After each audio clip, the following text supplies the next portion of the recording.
You're driving on the wrong side of Highway 30, passed out over your steering wheel, just standing here. I mean, you can't maintain your balance. Where you come? Nope, don't fall, man. The woman who could not stand up on the side of this highway was one of the most powerful judges in the state of Iowa. I'm Deputy Larson of the Boone County Sheriff's Office. Are you feeling okay tonight? Yes. Okay. Well, you're in the median here, so something happened. Are you sure you're feeling all right? Do you have any medical conditions, diabetic, anything like that? No. On the night of Tuesday, November 4th, 2025, drivers on US Highway 30 near Boone, Iowa, began calling 911 about a pickup truck creeping the wrong way, driving eastbound in the westbound lanes. One caller said the driver looked unconscious, slumped over the wheel. The truck was still rolling when a witness climbed in through the back window to put it in park and shut it off. The driver was Adria Kester, the chief judge of Iowa's 2nd Judicial District, the largest district in the state. You drove in the median, a witness saw you passed out over your steering wheel, just standing here. I mean, you can't maintain your balance. You had to be walked to the ambulance. You got glossy eyes. The beverage that was in your vehicle smells of alcohol. This is how a chief judge's night ended in the back of a patrol car, and how the deputies built an impaired driving case step by step, entirely by the book.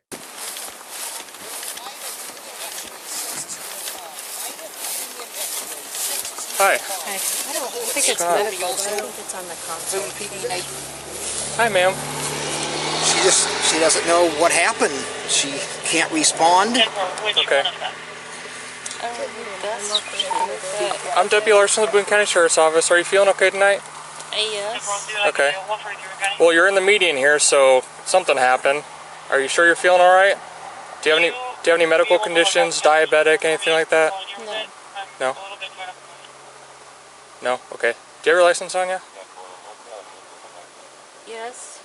Okay, can you grab it for me, please? My driver's license? Yeah. This is Judge Kester. This is Nate's wife. Okay. From Boone PD. Okay. So, Do that. Well, you lost control of your vehicle. Nate Kester's wife. I Boone realize PD. that. Okay. Where are you coming from tonight?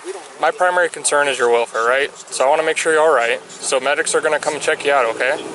But I kind of need to know what's going on with you tonight. Are you tired or having a medical episode? I need to make sure you're okay, all right? Because the ambulance is going to come check you out here. They need to know if you have any medical conditions, what your name and stuff like that is. I answered you earlier. What's that?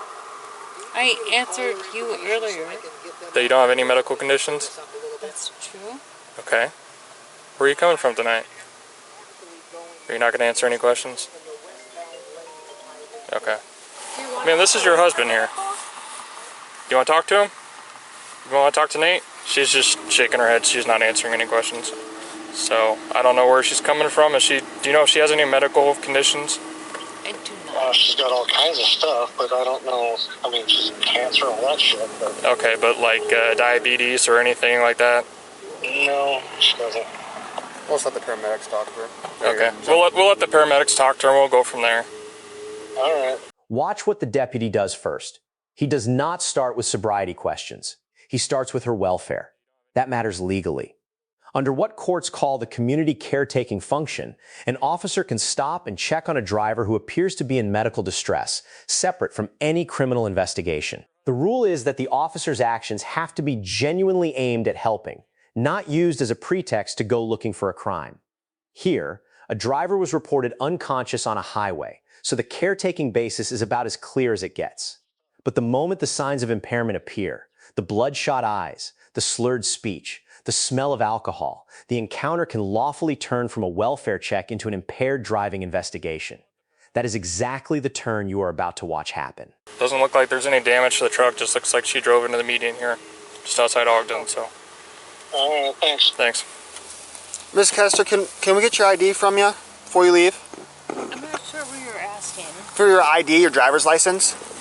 Can you just get it? Yeah, that's in my fine. car? Yeah, I can grab it. Is that okay with you? Yeah. Okay. All right, perfect. Where's it at in your car?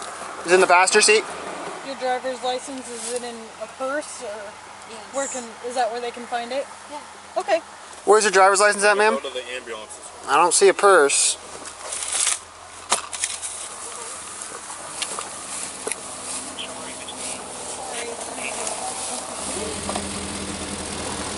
Run the RO, please. Got her? So you know you're south of Ogden. Do you know what year it is? Serious? I am. It's silly questions that I have to ask. Are we good? We're checking it, okay? Gotta give it a minute. So you tell us that you're not confused, but we don't know that until we get answers from you, okay?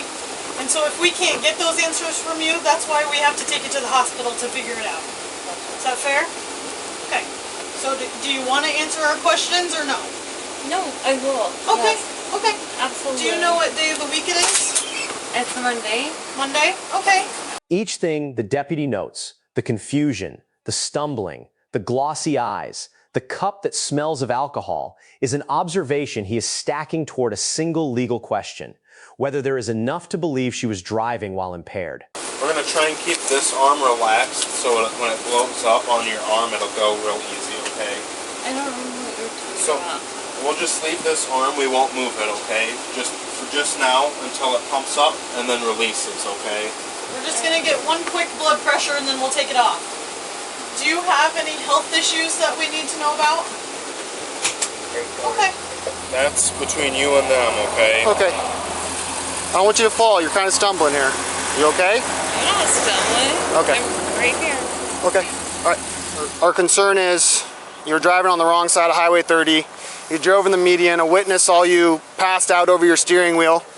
Just standing here, I mean, you can't maintain your balance. You had to be walked to the ambulance. You got glossy eyes. The beverage that was in your vehicle smells of alcohol. So, where you nope, don't fall. Don't fall, ma'am. Do you want to sit down in my car and we can continue the conversation? I don't want to see you fall and get hurt. Or you could sit down right here in the grass if you want to. It's up to you. Okay. Or if you think you're fine standing. We will, we'll just walk you over to my car, okay? Can you walk yourself? I really don't want to make this any harder than it has to be, okay? Or you want to put her in the back? Yeah, we'll just... Okay. He just keeps falling, so that's why. We're good. We're just going to set you in the back of my car because I don't want to see you get hurt, okay? Step up there and have a seat for There's me. a handle there if you want to grab that. Right up here where my light is. Right there. If you want to grab that handle. I'm just trying to make sure you don't fall, ma'am. Can you not push me? I'm not trying to push you. You were falling backwards, so I was trying to make sure you didn't fall backwards, okay? Off. Okay. You don't have any weapons on you, anything like that? Do you want to talk at all? I told you what my concerns were. You're driving on the wrong side of Highway 30. You ran into the median. A witness saw you pass out over your steering wheel. Okay. You had an alcoholic beverage in your vehicle. You have glossy eyes. You can't even walk. You have slurred speech. So I want to offer you field sobriety tests, if that would be something you're willing to do to make sure you're okay to be driving. Is that something you'd be willing to do? I want to give you every opportunity. The deputy offers her field sobriety tests. She will not answer. And this is where a lot of people misunderstand how impaired driving cases work. You do not need field sobriety tests to make an arrest.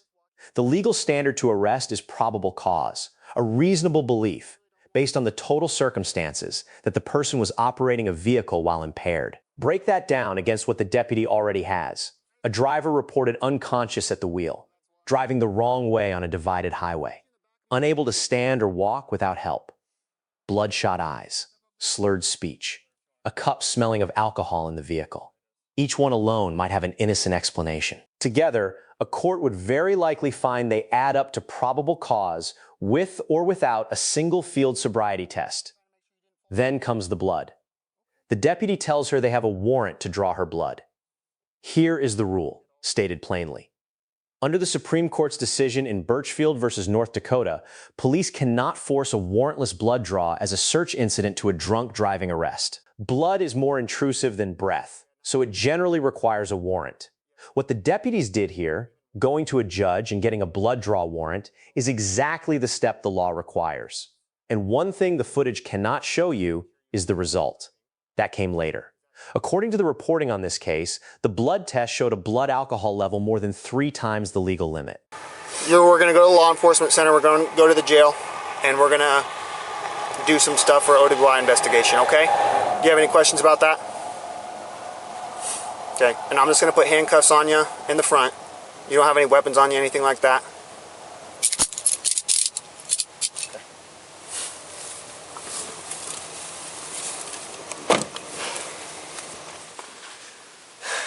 Is there anything I can do or say to get you out? Because I do eventually have to get you out. I don't want to have to drag you out or anything like that. I'm trying to be super compliant with you, or trying to get you to be super compliant with me. I understand you're upset, but I am going to need you to step out of the car for me, okay? You don't want us to have to drag you out, do you? Because one way or another, you're going to have to come out. I really am trying to do everything I can to not have to escalate this all. I don't want to have to pull you out of the car, you know, anything like that. I would really just rather you step out of the vehicle for me, okay? So, I mean, I have a supervisor on the way. Would you rather talk to him than me? Well, what we're going to do then, since you don't want to get out of the vehicle, because I don't want to, you know, pull you out right now, I'm going to wait for my partner to get here. Okay, and you can talk to him. He's my supervisor. And if that doesn't go anywhere, we're going to have to take you out of the vehicle, which we really don't want to have to do. Well, it seems you don't want to get out. My supervisor, Sergeant McCrae, he's on the way here. You can talk to him.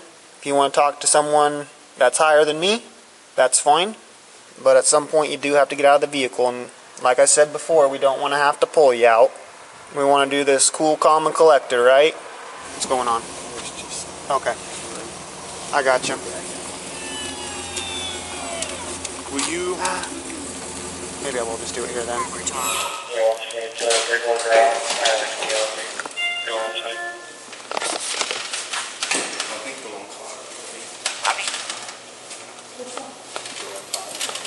Just so you know, we do have a blood draw warrant for you. So, just letting you know.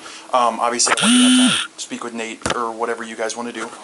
Once she asks for a lawyer, the deputy stops questioning her and simply explains what happened and what she is facing. Yeah, that's totally fine.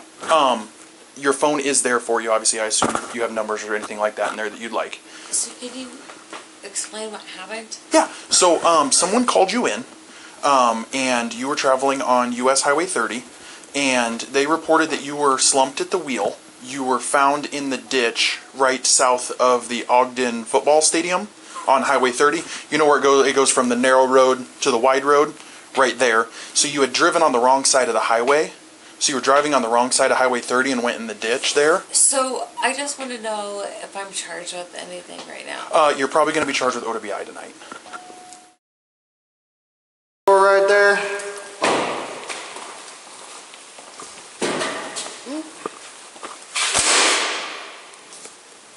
Straight? Yep, just straight ahead. And jailers will come and instruct you what to do next.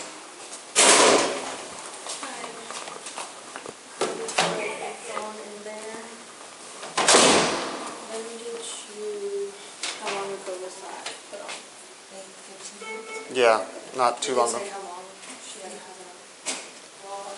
She just got blood drawn, is all of it, and an IV.